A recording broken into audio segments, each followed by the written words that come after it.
നമസ്തേ, spoken ട്യൂട്ടോറിയൽസിലേക്ക് എല്ലാവർക്കും സ്വാഗതം.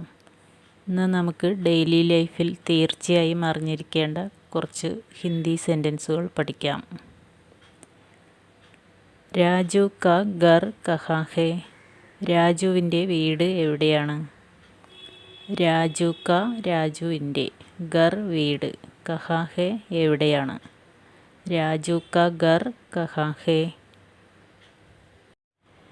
നിങ്ങൾക്ക് അറിയില്ലെങ്കിൽ എന്തു പറയാം? മുझे नहीं पता, എനിക്കറിയില്ല. മുझे नहीं पता कि രാജു കാ ഘർ കഹാ ഹേ? രാജുവിൻ്റെ വീട് എവിടെയാണെന്ന് എനിക്കറിയില്ല. മുझे नहीं पता कि രാജു കാ ഘർ കഹാ ഹേ?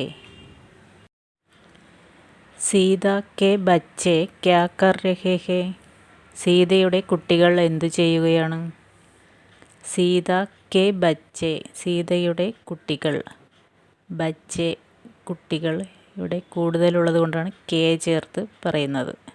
സീത കാ ബേട്ട എന്ന് പറഞ്ഞാൽ സീതയുടെ മോൻ, ഒരാളേ ഉള്ളൂ, അപ്പോൾ കാ ചേർക്കാം. ഇവിടെ കൂടുതൽ പേരുള്ളത് കൊണ്ട് കെ എന്നാണ് ചേർക്കുന്നത്. സീത കെ ബच्चे ക്യാ കർ രഹേ ഹേ? സീത കെ ബच्चे ക്യാ കർ രഹേ ഹേ? സീത കെ ബच्चे ഖേൽ രഹേ ഹേ? സീതയുടെ കുട്ടികൾ കളിച്ചുകൊണ്ടിരിക്കുകയാണ്. ഇതെങ്ങനെയാണ് പറയുന്നത്? സീത കെ ബच्चे ഖേൽ രഹേ ഹേ. രമേശ് കി മാ ആ ഗയി ഹേ? രമേശിൻ്റെ അമ്മ വന്നിട്ടുണ്ട്. രമേശ് കി മാ, രമേശിൻ്റെ അമ്മ. ആ ഗയി ഹേ വന്നിട്ടുണ്ട്. ഇവിടെ രമേശ് കി മാ എന്നാണ് പറയുന്നത്. മാ സ്ത്രീലിംഗ ശബ്ദമായതുകൊണ്ടാണ് കി ചേർത്തത്, കായല്ല കി. രമേശ് കി മാ. രണ്ടാമത് വരുന്ന നൗണിന് അനുസരിച്ചാണ് കാ, കെ, കി അതിനു മുമ്പ് ചേർക്കുന്നത്. രമേശ് കി മാ. ഓക്കെ. സീമ കാ ബേട്ട സൈക്കിൾ സെ ഗിർ ഗയ? സീമയുടെ മോൻ സൈക്കിളിൽ നിന്ന് വീണു. സീമ കാ ബേട്ട സൈക്കിൾ സെ ഗിർ ഗയ. സീമ കാ ബേട്ട, സീമയുടെ മോൻ. ബേട്ട പുല്ലിംഗ ശബ്ദമായതുകൊണ്ടാണ് കാ ചേർക്കുന്നത്. സീമ കാ ബേട്ട സൈക്കിൾ സെ, സൈക്കിളിൽ നിന്ന്, ഗിർ ഗയ വീണു. ഗിർന വീഴുക, ഗിർ ഗയ വീണു. സീമ കാ ബേട്ട സൈക്കിൾ സെ ഗിർ ഗയ. സീമ കാ ബേട്ട കഹാ സെ ഗിർ ഗയ? സീമ കാ ബേട്ട സൈക്കിൾ സെ ഗിർ ഗയ. വ കമരേ മേ ഹേ? അവൻ മുറിയിലുണ്ട്.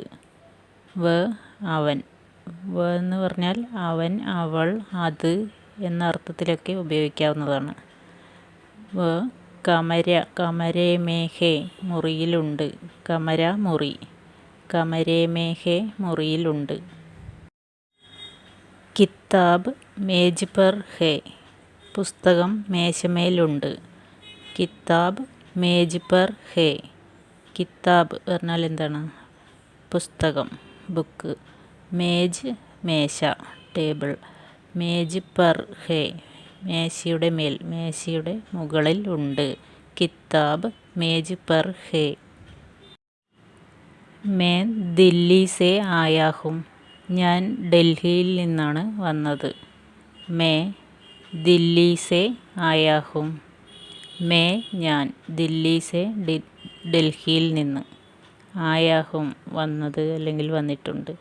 मैं ദില്ലി സെ ആയാ ഹും. വ ചാക്കു സെ കാട്ട് രഹാ ഹേ? അയാൾ കത്തി കൊണ്ട് മുറിക്കുകയാണ്. വ അയാൾ അല്ലെങ്കിൽ അവൻ. ചാക്കു, ചാക്കു എന്ന് പറഞ്ഞാൽ കത്തി. ചാക്കു സെ കത്തി കൊണ്ട്. കാട്ട് രഹാ ഹേ മുറിക്കുകയാണ്. കാട്ടിന മുറിക്കുക. കാട്ട് രഹാ ഹേ മുറിക്കുകയാണ്. വോ ചാക്കു സെ കാട്ട് രഹാ ഹേ. ചാക്കു സെ കത്തി കൊണ്ട്. സേക്ക് ഒരുപാട് അർത്ഥങ്ങളുണ്ട്, സിറ്റുവേഷൻ അനുസരിച്ച് മാറും. സേ ഇവിടെ കൊണ്ട് എന്നുള്ള അർത്ഥത്തിലാണ് ഉപയോഗിച്ചിരിക്കുന്നത്. സേ ഇൽ ഇവിടെ നിന്ന്, കൊണ്ട്, ഇതിലൂടെ, മുതൽ തുടങ്ങിയ അർത്ഥങ്ങൾ സിറ്റുവേഷൻ അനുസരിച്ച് ഉപയോഗിക്കാവുന്നതാണ്. വ ചാക്കു സെ കാട്ട് രഹാ ഹേ. യഹാ സെ സ്റ്റേഷൻ തക്ക് കിത്തനി ദൂർ ഹേ. ഇവിടെ നിന്ന് സ്റ്റേഷൻ വരെ എത്ര ദൂരമുണ്ട്? യഹാ സെ സ്റ്റേഷൻ തക്ക് കിത്തനി ദൂർ ഹേ. യഹാ സെ ഇവിടെ നിന്ന്. ഇവിടെ സെ നിന്ന് എന്നാണ് അർത്ഥം. യഹാ സെ ഇവിടെ നിന്ന്. സ്റ്റേഷൻ തക്ക് സ്റ്റേഷൻ വരെ. കിത്തനി ദൂർ ഹേ എത്ര ദൂരമുണ്ട്? യഹാ സെ സ്റ്റേഷൻ തക്ക് കിത്തനി ദൂർ ഹേ. ഇന്നത്തെ ക്ലാസ് എല്ലാവർക്കും ഇഷ്ടമായി എന്ന് വിചാരിക്കുന്നു. ക്ലാസ് ഇഷ്ടമായെങ്കിൽ ലൈക്ക്, ഷെയർ ആൻഡ് കമൻറ്റ് ചെയ്യൂ. സബ്സ്ക്രൈബ് ചെയ്യാതെ കാണുന്നവരുണ്ടെങ്കിൽ സബ്സ്ക്രൈബ് ചെയ്യാനും മറക്കരുത്. ठीक है, धन्यवाद. अगले वीडियो में मिलते हैं. तब तक के लिए अलविदा.